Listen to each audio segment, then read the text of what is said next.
ஒரு artist mass படம் மட்டும் தான் பண்ணணும்ட்டு வந்து ஏதாவது ரூல்ஸ் இருக்கா? ஆனா ஏன் அவங்க அப்படி பண்றாங்க? அவங்களுக்குள்ள போட்டு வச்சுக்கிற ஒரு மாயை ட்ராப்.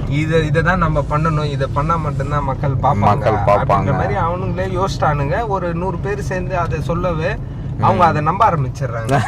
பிளஸ் வந்து அவங்க வந்து மாஸ் ரீல்ஸ் தான் பண்றாங்க. அது கதை மாதிரி இல்ல, ரீல்ஸ் மாதிரி தான் இருக்குது பண்றாங்க. பாருங்க, நான் ஒண்ணு சொல்றேன் பாருங்களேன். ஒரு படம் நம்ம வந்து ஷார்ட் பிலிம் பண்ணிருக்கோம், அதெல்லாம் தாண்டி பிலிம் மேக்கிங்ல நம்மளும் காசு கொடுத்து தான் படத்தை பாக்குறோம் இல்ல, அதுதான் ஃபேக்ட். இப்ப நான் வந்து காசு கொடுத்து பாக்குறோம் அப்படின்னும் போது இன்னொருத்த வந்து அது எப்படி அந்த படத்தை பார்க்க போறான்றதுக்காக நான் ஒரு எஃபர்ட் ரைட்டிங்ல போட்டு அதை நம்ம பண்றது ஒண்ணு இருக்கு. ஆனா ஆர்டிஸ்ட் வைஸ்ல அவங்க வந்து காசு போட்டு ஒரு ரீல்ஸ் எடுக்கிறாங்க. அந்த ரீல்ஸ்லாம் வந்து நாங்க இன்ஸ்டாகிராம்லயே பாத்துருவோம். ஒரு 500 கோடி 600 கோடி ரூபாய்க்கு என்ன ரீல்ஸ் எடுக்கிறீங்க நீங்க?